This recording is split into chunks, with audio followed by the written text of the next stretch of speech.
أهم لحظة عندنا بعد أي كورس هي إن احنا نجمع الفيدباكس، لأن كل فيدباك بيتقري بدقة وعناية علشان نشوف إيه اللي احنا ممكن نعدله. وزي ما الفيدباكس الكويسة بتدينا موتيف إن احنا نتحرك لقدام، بنهتم أكتر كمان بالفيدباكس اللي فيها اقتراحات عن حاجات ممكن تتعدل والناس محتاجاها، زي الاقتراحات دي بالظبط.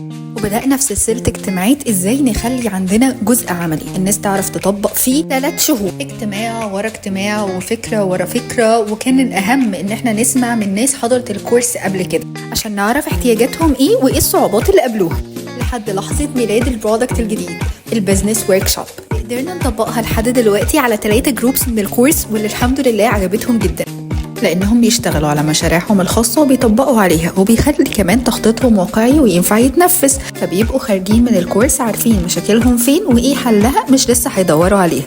فلو أنت قلقان إنك تسمع كلام إداري ونظري ما تعرفش تنفذه، ما تقلقش، ده مش هيحصل. يلا خد الخطوة، مستنيينك.